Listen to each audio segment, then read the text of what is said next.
ನಮಸ್ಕಾರ. ನಾವೆಲ್ಲ ದೇವರ ಚಿತ್ರಗಳನ್ನ ನೋಡಿರ್ತೀವಿ. ಸುಂದರವಾದ ರೂಪ, ಆಮೇಲೆ ಹಲವು ಕೈಗಳು ಅಲ್ವಾ? ಹೌದು. ಆ ಕೈಗಳಲ್ಲಿ ಬೇರೆ ಬೇರೆ ವಸ್ತುಗಳು. ಸಾಮಾನ್ಯವಾಗಿ ನಾವದನ್ನ ಕೇವಲ ಒಂದು ಅಲಂಕಾರ ಅಂದ್ಕೊಳ್ತೀವಿ. ಆದರೆ ಗಾಯತ್ರಿ ದೇವಿಯ ವಿಷಯದಲ್ಲಿ ಆಕೆಯ 10 ಕೈಗಳಲ್ಲಿರೋ ಪ್ರತಿಯೊಂದು ವಸ್ತುವಿಗೂ ನಮ್ಮ ದೈನಂದಿನ ಜೀವನಕ್ಕೆ ಸಂಬಂಧಪಟ್ಟ ಹಾಗೆ ಒಂದು ಆಳವಾದ ಅರ್ಥ ಇದೆ ಗೊತ್ತಾ? ಹೌದು. ಅದು ಖಂಡಿತವಾಗಿಯೂ ಕೇವಲ ಒಂದು ಕಲಾತ್ಮಕ ಕಲ್ಪನೆಯಲ್ಲ. ಪ್ರತಿಯೊಂದು ಕೈ, ಪ್ರತಿಯೊಂದು ಮುದ್ರೆ, ಪ್ರತಿಯೊಂದು ಆಯುಧ ನಮ್ಮೊಳಗಿರೋ ಒಂದೊಂದು ಸಮಸ್ಯೆಗೆ ಪರಿಹಾರ ನೀಡೋ ಒಂದು ಸಾಧನ. ಅದ್ಭುತ. ಹಾಗಾದ್ರೆ ಇವತ್ತು ಆ 10 ಸಾಧನಗಳಿರೋ ಒಂದು ದೈವಿಕ ಟೂಲ್ ಕಿಟ್ಟನ್ನೇ ಒಂದೊಂದಾಗಿ ತೆರೆದು ನೋಡೋಣ. ಈ ಒಂದು ಚರ್ಚೆಗೆ ನಾವು ಗಾಯತ್ರಿ ಚೈತನ್ಯ ಅನ್ನೋ ಆಕಾರವನ್ನ ಆಧಾರವಾಗಿಟ್ಕೊಂಡಿದ್ದೀವಿ. ಇದರ ಪ್ರಕಾರ ಜಗನ್ಮಾತೆಯ 10 ಕೈಗಳು 10 ದಿಕ್ಕುಗಳಿಂದ ನಮ್ಮನ್ನ ರಕ್ಷಿಸುತ್ತವೆ. ಆದರೆ ಆ ರಕ್ಷಣೆ ಹೊರಗಿನ ಶತ್ರುಗಳಿಗಿಂತ ಹೆಚ್ಚಾಗಿ ನಮ್ಮ ಒಳಗಿನ ಶತ್ರುಗಳಿಂದ ಅನ್ಸುತ್ತೆ. ನಿಖರವಾಗಿ. ಗಾಯತ್ರಿ ಮಂಜರಿಯಲ್ಲಿ ಒಂದು ಶ್ಲೋಕ ಇದೆ, ಅದು ಇದನ್ನ ಸ್ಪಷ್ಟವಾಗಿ ಹೇಳುತ್ತೆ. ದಶಭುಜಾಸ್ತು ಗಾಯತ್ರ್ಯಾಹ ಪ್ರಸಿದ್ಧಾಹ ಭುವನೇಶ್ವರ್ಯಾಹ ಅಂತ. ಅಂದ್ರೆ ಭುವನೇಶ್ವರಿ ಗಾಯತ್ರಿಯ 10 ಭುಜಗಳು ಪ್ರಸಿದ್ಧ. ಇವು 5 ಶೂಲ ಮತ್ತು 5 ಮಹಾಶೂಲಗಳನ್ನ ಅಂದ್ರೆ ಒಟ್ಟು 10 ನೋವುಗಳನ್ನ ಅಥವಾ ಶತ್ರುಗಳನ್ನ ನಾಶ ಮಾಡುತ್ತೆ ಅಂತ. ಹಾಗಾದ್ರೆ ಆ 10 ಆಂತರಿಕ ಶತ್ರುಗಳು ಯಾವುವು? ಇವು ನಮ್ಮೆಲ್ಲರ ಜೀವನದಲ್ಲೂ ಒಂದಲ್ಲ ಒಂದು ರೂಪದಲ್ಲಿ ಇದ್ದೇ ಇರುತ್ತವೆಯಲ್ವಾ? ಖಂಡಿತ ಇರುತ್ತೆ. ಗಾಯತ್ರಿ ಚೈತನ್ಯ ಅವುಗಳನ್ನ ದಶಶೂಲಗಳು ಅಂದ್ರೆ 10 ಮುಳ್ಳುಗಳು ಅಂತ ಕರೆಯುತ್ತೆ. ಮೊದಲನೇದಾಗಿ ನಮ್ಮ ದೃಷ್ಟಿಕೋನಕ್ಕೆ ಸಂಬಂಧಪಟ್ಟಿದ್ದು. ಅಂದ್ರೆ ಕಲುಷಿತ ದೃಷ್ಟಿಕೋನ ಅಂತ.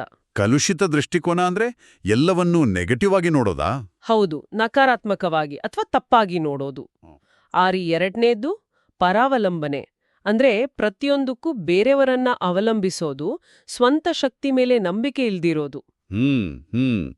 ಇದು ಆತ್ಮವಿಶ್ವಾಸವನ್ನೇ ಕುಗ್ಗಿಸ್ಬಿಡುತ್ತೆ. ಇದರ ಜೊತೆಗೆ ನಮ್ಮ ಭಾವನೆಗಳಿಗೆ ಸಂಬಂಧಪಟ್ಟ ಶತ್ರುಗಳು ಇರಬೇಕಲ್ಲ?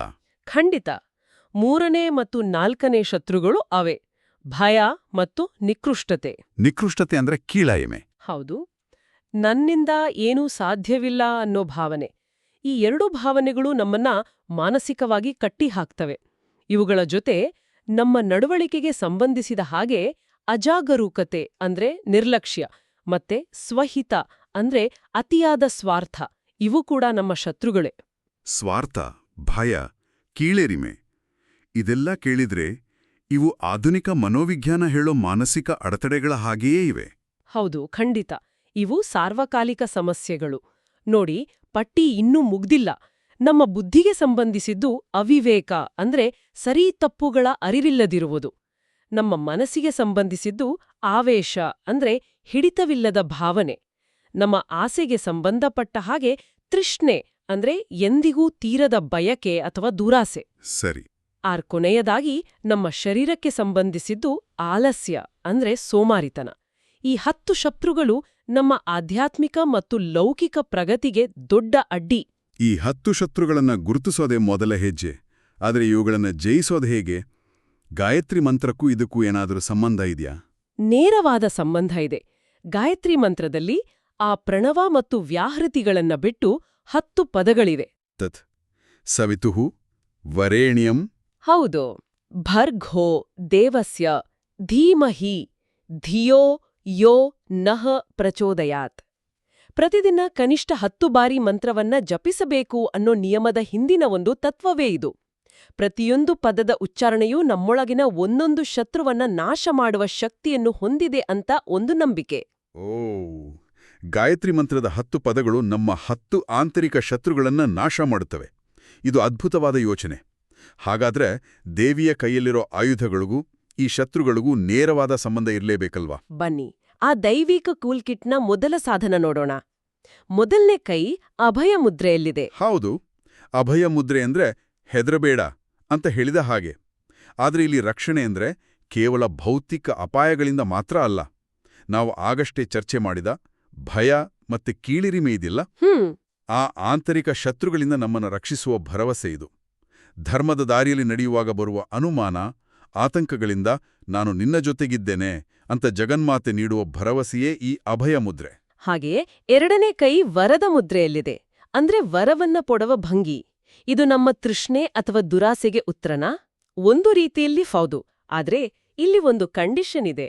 ಇದು ಧರ್ಮಕ್ಕೆ ವಿರುದ್ಧವಲ್ಲದ ಇಷ್ಟಾರ್ಥಗಳನ್ನ ಮಾತ್ರ ಪೂರೈಸುತ್ತೆ. ಅಧರ್ಮದ ಮಾರ್ಗದ ಬಯಕೆಗಳನ್ನಲ್ಲ. ಇದು ಕೇವಲ ತೆಗೆದುಕೊಳ್ಳೋದ್ರ ಸಂಕೇತ ಅಲ್ಲ, ಕೊಡೋದ್ರ ಸಂಕೇತವೂ ಹೌದು. ಅಂದ್ರೆ ಔದಾರ್ಯ ಮತ್ತು ಪಾಲನೆಯ ಗುಣವನ್ನ ಬೆಳೆಸ್ಕೊಳ್ಬೇಕು ಅಂತಾನೂ ಹೇಳುತ್ತೆ. ಸರಿ, ಮುಂದಿನ ಕೈಯಲ್ಲಿ ಅಂಕುಶ ಇದೆ. ಆನೆಯನ್ನ ನಿಯಂತ್ರಿಸಲು ಬಳಸೋ ಸಾಧನ. ನಮ್ಮ ಜೀವನದಲ್ಲಿ ಇದು ಯಾವ ಆನೆಯನ್ನ ನಿಯಂತ್ರಿಸುತ್ತೆ? ನಮ್ಮ ಮನಸ್ಸಿನಲ್ಲಿರೋ ಮದ ಅನ್ನೋ ಆನೆಯನ್ನ. ಮದ ಅಂದ್ರೆ ಕೇವಲ ಅಹಂಕಾರ ಅಲ್ಲ, ನಮ್ಮನ್ನ ದಾರಿ ತಪ್ಪಿಸೋ 8 ಬಗೆಯ ಗರ್ವಗಳು ಇರುತ್ತೆ. ಹೇಗೆ ಅಂದ್ರೆ? ಉದಾಹರಣೆಗೆ ಹಣದಿಂದ ಬರುವ ಮದ, ವಿದ್ಯೆಯಿಂದ ನಾನೇ ಜ್ಞಾನಿ ಅನ್ನೋ ಮದ, ಸೌಂದರ್ಯದಿಂದ ಬರೋ ಗರ್ವ, ಅಧಿಕಾರದಿಂದ ಬರೋ ಸೊಕ್ಕು. ಹೀಗೆ ಈ ಎಲ್ಲಾ ರೀತಿಯ ಅಹಂಕಾರ ಅನ್ನೋ ಮದವೇರಿದ ಆನೆಯನ್ನ ನಿಯಂತ್ರಿಸೋ ಸಾಧನವೇ ಈ ಜ್ಞಾನದ ಅಂಕುಶ. ಇದು ನಮ್ಮ ಆವೇಶ ಮತ್ತು ಅವಿವೇಕ ಅನ್ನೋ ಶತ್ರುಗಳನ್ನ ಹತೋಟಿಯಲ್ಲಿಡಲು ಸಹಾಯ ಮಾಡುತ್ತೆ. ನಂತರ 4ನೇ ಕೈಯಲ್ಲಿ ಪಾಶ ಅಂದ್ರೆ ಹಗ್ಗ. ಹಗ್ಗ ಅಂದ ತಕ್ಷಣ ಬಂಧನ ಅನ್ನೋ ಯೋಚನೆ ಬರುತ್ತೆ. ಆದ್ರೆ ಇಲ್ಲಿ ಅದರ ಅರ್ಥ ಉಲ್ಟಾ ಇದೆ ಅನ್ಸುತ್ತೆ. ನಿಜ, ಇದು ಒಂದು ವಿಪರ್ಯಾಸದ ಹಾಗೆ ಕಾಣುತ್ತೆ. ಇದು ನಮ್ಮನ್ನ ಪ್ರಪಂಚಕ್ಕೆ ಬಂಧಿಸೋ ವ್ಯಾಮೋಹದ ಹಗ್ಗವನ್ನ ಕತ್ತರಿಸೋ ಸಾಧನ. ನಮ್ಮ ಮನಸ್ಸು ಬೇವದ ವಿಷಯಗಳಿಗೆ, ವ್ಯಕ್ತಿಗಳಿಗೆ ಅಂಟಿಕೊಂಡಾಗ ಆ ಅತಿಯಾದ ರಾಗ ಅಥವಾ ವ್ಯಾಮೋಹವೇ ದುಃಖಕ್ಕೆ ಕಾರಣ. ಈ ಪಾಶವು ಆ ವ್ಯಾಮೋಹವನ್ನ ನಿಧಾನವಾಗಿ ಬಿಡಿಸಿ ನಮ್ಮನ್ನ ಸರಿಯಾದ ದಾರಿಗೆ ಎಳೆದು ತರುತ್ತೆ. ಹಾಗಾಗಿ ಇದು ಬಂಧನ ಅಲ್ಲ, ಬಿಡುಗಡೆಯ ಸಾಧನ. ಇದು ಪರಾವಲಂಬನೆಯನ್ನ ಕಡಿಮೆ ಮಾಡೋಕ್ಕೂ ಸಹಾಯ ಮಾಡುತ್ತೆ ಹಾಗಾದ್ರೆ. ಹೌದು, ಮತ್ತೆ ಸಮಚಿತ್ತತೆಯನ್ನ ಕಾಪಾಡಿಕೊಳ್ಳಕ್ಕೂ ಸಹಾಯ ಮಾಡುತ್ತೆ. ಮುಂದಿನದು ಬಹಳ ಕುತೂಹಲಕಾರಿ. 5ನೇ ಕೈಯಲ್ಲಿರುವುದು ಮಧುಪಾತ್ರೆ ಅಥವಾ ಶುಭ್ರ ಕಪಾಲ ಅಂದ್ರೆ ತಲೆಬುರುಡೆ. ಸಾಮಾನ್ಯವಾಗಿ ತಲೆಬುರುಡೆ ಅಂದ್ರೆ ಭಯ, ಸಾವು ಇಂಥ ನಕಾರಾತ್ಮಕ ಭಾವನೆಗಳು ಬರುತ್ತೆ. ಆದರೆ ಇಲ್ಲಿ ಅದನ್ನ ದೈವಿಕ ಸಂಕೇತವಾಗಿ ನೋಡ್ತಾ ಇದ್ದೀವಿ. ಈ ವಿರೋಧಾಭಾಸವನ್ನ ಹೇಗೆ ಅರ್ಥ ಮಾಡ್ಕೊಳ್ಳೋದು? ಬಹಳ ಮುಖ್ಯವಾದ ಪ್ರಶ್ನೆ. ಹೀಗೆ ಯೋಚನೆ ಮಾಡಿ, ನಮ್ಮ ತಲೆಯಲ್ಲಿ ನಾನು, ನನ್ನದು ಅನ್ನೋ ಅಹಂಕಾರದ ಯೋಚನೆಗಳು ತುಂಬಿರುತ್ತೆ. ಆ ಅಹಂಕಾರವೆಲ್ಲವೂ ನಾಶವಾದಾಗ ಉಳಿಯೋದೇ ಈ ಶುಭ್ರ ಕಪಾಲ. ಇದು ಸಾವಿನ ಸಂಕೇತ ಅಲ್ಲ, ಬದಲಾಗಿ ಅಹಂಕಾರ ಶೂನ್ಯವಾದ ಶುದ್ಧವಾದ ಜ್ಞಾನದ ಸಂಕೇತ. ನಾನು ಅನ್ನೋ ಭಾವನೆ ಅಳಿದು ಹೋದ ಸ್ಥಿತಿ. ನಿಖರವಾಗಿ ಕೇವಲ ಶುದ್ಧ ಚೈತನ್ಯ ಮಾತ್ರ ಉಳಿದಿದೆ ಅನ್ನೋದರ ಪ್ರತೀಕ. ಇದು ಶಿವತತ್ವವನ್ನು ಸೂಚಿಸುತ್ತೆ. ಲಯದ ನಂತರವೂ ಉಳಿಯುವ ಶಾಶ್ವತ ಸತ್ಯದ ಸಂಕೇತವಿದು. ಇದು ನಿರ್ಭಯತೆ, ಶಕ್ತಿ ಮತ್ತು ಅಮರತ್ವದ ಅರಿವನ್ನ ಮೂಡಿಸುತ್ತೆ. 6ನೇ ಕೈಯಲ್ಲಿ ಗದೆ. ಇದು ಇನ್ನೂ ಆಸಕ್ತಿಕರ. ಸಾಮಾನ್ಯವಾಗಿ ಯುದ್ಧ, ಬಲಪ್ರಯೋಗದ ಸಂಕೇತ ಅಲ್ವಾ? ಜ್ಞಾನದ ದೇವತೆಯಾದ ಗಾಯತ್ರಿಯ ಕೈಯಲ್ಲಿ ಇದಕ್ಕೇನ್ ಕಲ್ಸ? ಹೌದು, ಗದೆ ಅಂದ್ರೆ ಮುರಿದು ಹೊಕ್ಕೋದು, ನಾಶ ಮಾಡೋದು. ಆದ್ರೆ ಏನನ್ನ? ಇಲ್ಲಿ ಗದೆಯು ಸಾಧಕನ ದಾರಿಯಲ್ಲಿ ಬರೋ ಅಡೆತಡೆಗಳನ್ನ, ನಕಾರಾತ್ಮಕ ಶಕ್ತಿಗಳನ್ನ ಮುರಿದು ಹೊಕ್ಕೋ ಸಂಕೇತ. ದಿಗ್ಬಂಧನ ಅಂತಾರಲ್ಲ, ಆತರ. ಹೌದು, ಅದನ್ನೇ ದಿಗ್ಬಂಧನ ಅಂತಾನೂ ಕರೀತಾರೆ. ಸಾಧಕನ ಸುತ್ತ ಒಂದು ರಕ್ಷಣಾ ಕವಚವನ್ನ ನಿರ್ಮಿಸೋದು. ಇದು ನಮ್ಮ ಆಲಸ್ಯವನ್ನ, ಸೋಮಾರಿತನವನ್ನ ಹೊಡೆದೋಡಿಸಿ ಶ್ರಮ ಮತ್ತು ದಮ್ ಅಂದ್ರೆ ಇಂದ್ರಿಯ ನಿಗ್ರಹವನ್ನ ಪಾಲಿಸಲು ಬೇಕಾದ ಶಕ್ತಿಯನ್ನ ಈ ಗದೆ ನೀಡುತ್ತೆ. ಇದು ವಿಷ್ಣು ತತ್ವಡ ಅಂದ್ರೆ ಪಾಲನಾ ಶಕ್ತಿಯ ಪ್ರತೀಕ. 7ನೇ ಕೈಯಲ್ಲಿ ಶಂಖ. ಇದರ ಧ್ವನಿ ಕೇಳಿದ ತಕ್ಷಣವೇ ಒಂದು ಪಾಸಿಟಿವ್ ಎನರ್ಜಿ ಬರುತ್ತೆ. ಒಂದು ರೀತಿ ಜಾಗೃತಿಯ ಸಂಕೇತದಂತೆ. ಖಂಡಿತ. ಶಂಖವು ಶಬ್ದ ಬ್ರಹ್ಮದ ಸಂಕೇತ. ಓಂಕಾರದ ನಾದ ಶಂಖದಿಂದಲೇ ಹೊರಹೊಮ್ಮುತ್ತೆ ಅಂತಾರೆ. ಇದರ ಧ್ವನಿಯು ನಮ್ಮೊಳಗಿನ ಮತ್ತೆ ನಮ್ಮ ಸುತ್ತಲಿನ ನಕಾರಾತ್ಮಕತೆಯನ್ನ ದೂರ ಮಾಡತ್ತೆ. ಇದು ಜಾಗೃತಿಯ ಚಿಹ್ನೆ. ನಮ್ಮ ಅಜಾಗರೂಕತೆಯನ್ನ ಹೋಗಲಾಡಿಸಿ ಸದಾ ಎಚ್ಚರದಿಂದಿರುವಂತೆ ಮಾಡತ್ತೆ. ಇದು ವಿಜಯದ ಲಾಂಛನ ಕೂಡ. 8ನೇ ಕೈಯಲ್ಲಿ ಚಕ್ರ. ಇದು ಕಾಲಚಕ್ರ, ಸೃಷ್ಟಿಚಕ್ರ, ಹೀಗೆ ಹಲವು ವಿಷಯಗಳನ್ನ ನೆನಪಿಸುತ್ತೆ.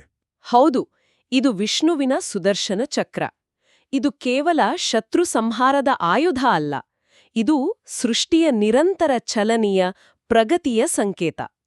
ಎಲ್ಲವೂ ಒಂದು ನಿಯಮಕ್ಕೆ, ಒಂದು ಶಿಸ್ತಿಗೆ ಬದ್ಧವಾಗಿ ನಡೀತಾ ಇದೆ ಅಂತ ಇದು ಸೂಚಿಸುತ್ತೆ. ಅಂದ್ರೆ ನಮ್ಮ ಕಲುಷಿತ ದೃಷ್ಟಿಕೋನವನ್ನ ಸರಿಪಡಿಸಿ ಜೀವನದ ದೊಡ್ಡ ಚಿತ್ರಣವನ್ನ ನೋಡೋಕ್ಕೆ ಸಹಾಯ ಮಾಡುತ್ತೆ. ಹೌದು, ಇದು ಮಾಯೆಯ ಸಂಕೇತವೂ ಹೌದು, ಹಾಗೆಯೇ ಆ ಮಾಯೆಯನ್ನ ಭೇದಿಸುವ ಸಾಧನವೂ ಹೌದು. ಇಲ್ಲಿಯವರೆಗೂ ನಾವು ನೋಡಿದ ಆಯುಧಗಳು ಒಂದಲ್ಲ ಒಂದು ರೀತಿಯಲ್ಲಿ ನಿಯಂತ್ರಣ, ರಕ್ಷಣೆ ಮತ್ತು ಶಕ್ತಿಯನ್ನ ಸೂಚಿಸುತ್ತೆ. ಆದರೆ ಕೊನೆಯ 2 ಕೈಗಳಲ್ಲಿ ಆಯುಧಗಳಿಲ್ಲ, ಬದಲಾಗಿ ಕಮಲದ ಮೊಗ್ಗುಗಳಿವೆ. ಇದೊಂದು ಸುಂದರವಾದ ಬದಲಾವಣೆ. ಇದರ ಅರ್ಥವೇನು? ಕಮಲವು ಕೆಸರಿನಲ್ಲಿ ಹುಟ್ಟುತ್ತದೆ, ನೀರಿನಲ್ಲೇ ಬೆಳೆಯುತ್ತೆ. ಆದರೆ ಅದು ಕೆಸರಿಗೂ ಅಂಟ್ಕೊಳ್ಳೋದಿಲ್ಲ, ನೀರಿಗೂ ಅಂಟ್ಕೊಳ್ಳೋದಿಲ್ಲ. ಅಂದ್ರೆ ಕೆಸರಿನಲ್ಲೇ ಇದ್ರೂ ಅದಕ್ಕೆ ಅಂಟ್ಕೊಳ್ಳದೆ ಇರೋ ಹಾಗೆ ನಾವು ಪ್ರಪಂಚದಲ್ಲಿದ್ರೂ ಅದರ ವ್ಯಾಮೋಹಗಳಿಗೆ, ಕಷ್ಟಗಳಿಗೆ ಅಂಟ್ಕೊಳ್ಬಾರದು ಅಂತ. ಇದು ತುಂಬಾ ಪ್ರಾಯೋಗಿಕವಾದ ಪಾಠ.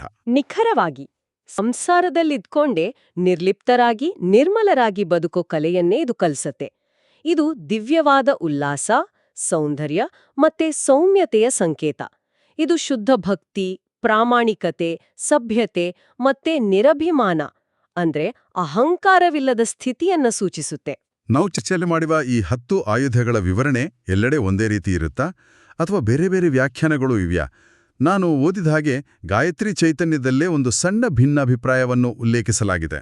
ಒಂದು ಕೈಯಲ್ಲಿ ಕಮಲ ಮತ್ತೆ ಇನ್ನೊಂದು ಕೈಯಲ್ಲಿ ಕಮಂಡಲ, ವೇದ ಅಥವಾ ಜಪಮಾಲೆ ಹಿಡಿದಿರೋ ಹಾಗೆಯೂ ಹೇಳಲಾಗುತ್ತೆ. ಇದು ದೇವಿಯ ಸ್ವರೂಪಕ್ಕೆ ಇನ್ನಷ್ಟು ಆಯಾಮಗಳನ್ನ ಸೇರಿಸುತ್ತೆ. ಓ ಸರಿ.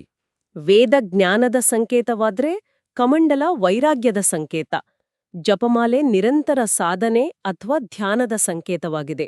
ಅರ್ಥದಲ್ಲಿ ದೊಡ್ಡ ವ್ಯತ್ಯಾಸವಿಲ್ಲ, ಆದ್ರೆ ಒತ್ತು ಕೊಡೋ ವಿಷಯ ಬೇರೆಯಾಗುತ್ತೆ. ಒಟ್ಟಿನಲ್ಲಿ ಗಾಯತ್ರಿಯ 10 ಕೈಗಳು ಕೇವಲ ವಿಗ್ರಹದ ಭಾಗಗಳಲ್ಲ, ಅವು ನಮ್ಮ ಜೀವನವನ್ನು ಉತ್ತಮಪಡಿಸಿಕೊಳ್ಳೋಕೆ ಬೇಕಾದ ಒಂದು ಸಂಪೂರ್ಣ ಮಾರ್ಗದರ್ಶಿ. ಖಂಡಿತ.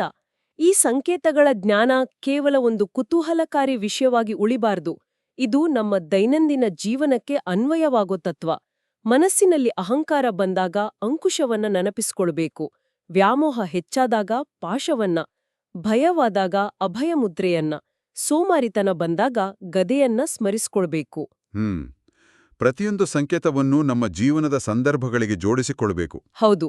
ಹಾಗೆ ಜೋಡಿಸ್ಕೊಂಡಾಗ ಈ ಜ್ಞಾನ ಸಾರ್ಥಕವಾಗುತ್ತೆ. ಅದ್ಭುತವಾದ ವಿಶ್ಲೇಷಣೆ. ಈ ಚರ್ಚೆ ಕೇವಲ ಒಂದು ದೇವತೆಯ ವರ್ಣನೆಯಾಗಿರದೆ ನಮ್ಮ ಎಲ್ಲರ ಆಂತರಿಕ ಪ್ರಯಾಣದ ನಕ್ಷೆಯಂತೆ ಭಾಸವಾಯಿತು. ಹಾಗಾದ್ರೆ ಕೇಳುಗರು ಯೋಚಿಸೋಕೆ ಒಂದು ಅಂತಿಮ ಪ್ರಶ್ನೆಯನ್ನ ಕೇಳೋಣ. ಖಂಡಿತ.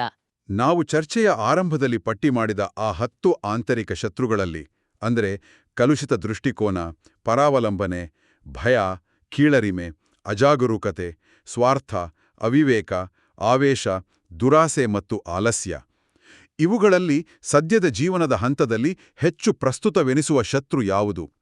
ಮತ್ತು ಆ ಶತ್ರುವನ್ನು ಎದುರಿಸಲು ಜಗನ್ಮಾತೆ ಗಾಯತ್ರಿಯ ಈ ದೈವಿಕ ಟೂಲ್ಕಿಟ್ನಿಂದ ಯಾವ ಸಾಧನವನ್ನ ರೂಪಕವಾಗಿ ಬಳಸಿಕೊಳ್ಳಬಹುದು? ಈ ಪ್ರಶ್ನೆಯೊಂದಿಗೆ ಸ್ವಲ್ಪ ಹೊತ್ತು ಚಿಂತನೆ ಮಾಡೋಣ.